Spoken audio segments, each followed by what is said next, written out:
একটা জিনিস খেয়াল করেছো মা? বিষয়টা যদি তোমার হয়, আমি বাবাকেও ছাড়ি না।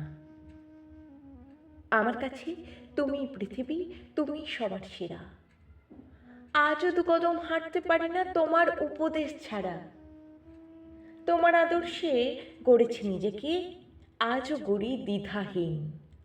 প্রার্থনা করি সে আদর্শে যেন বেঁচে থাকে চিরদিন। আমি সুন্দরী, কেন জানো তো? এই কথাটি থেকেও তোমার মতন দেখতে হয়েছি যে, এটা শুনতে বেশি ভালো লাগে।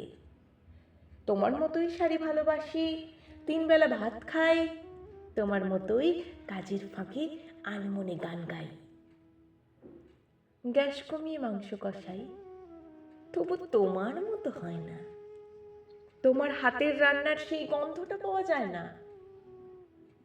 তোমার মতোই জোড়া ভ্রু রাখি, এলো খোপা করে চুলে, এত কিছু করি শুধু তোমার মতো হতে চাই বলে মা, শুধু তোমার মতো হতে চাই বলে।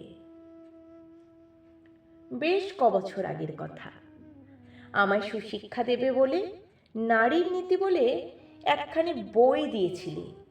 পড়েছিলাম কয়েক পাতা, বাকিটা দিয়েছি ছেড়ে। 2 পাতা পড়েই মনে হলো, কি করবো এটা পড়ে? বই না পড়ায় আমার উপর বেশ রেগেছিলে তুমি, জিজ্ঞেসও করেছ। যদিও সেদিন কিছুই বলিনি আমি। কি বলবো মা? কি পড়বো আমি ওই কটা কাগজের ভাঁজে?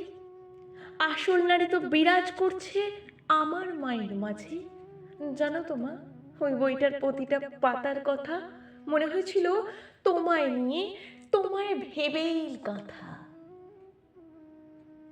ওতে বর্ণিত প্রকৃত নারীর সকল উপমাগুলো পড়ে দেখলাম তোমার সঙ্গে একেবারে মিলে গেছে। তাই 2 পাতা পড়েই ফেরত দিলাম বইটা তোমার কাছে। কারণ আমার কাছে প্রকৃত নারীর জীবিত উপমা আছে। তাই মিথ্যে করি তোমার আদলে নিজেকে গড়ার বায়না। আমি আদতেই জানি আমার মায়ের মতো চাইলেই হওয়া যায় না। তোমার মতো অত স্নিগ্ধতা আমার ভিতর কই মা? তোমার মতন অত স্নেহশীলা আমি অন্তত নই। ও মা, এই দেখো, এটুকু শুনেই চোখে জল চলে এলো। অমনি না আবার আমার সকল ছন্দ গুলিয়ে গেল। যাকে ছন্দ পতন ঘটে ঘটুক, কি আর এলো গেল তাতে? ছন্দ ছাড়াই কথা বলা যায় আমার মায়ের সাথে। তোমায় খুব ভালোবাসি মা, এ কথাটুকু যদিও বৃথাই বলা।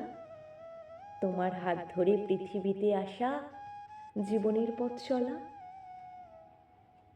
হোঁচট খেয়েছি, পড়িনি কখনো, তুমি হাত ধরেছিলে। অবাধ্যতায় শাসন করেছ, এগিয়ে যাওনি একা ফেলে।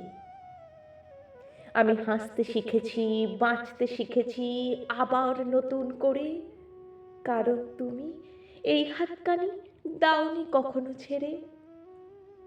ভুল করে গেছি বারবার কত, শুধরে দিয়েছ তুমি। যেন আর জন্মেও তোমাকেই পাশে পেতে চাই আমি।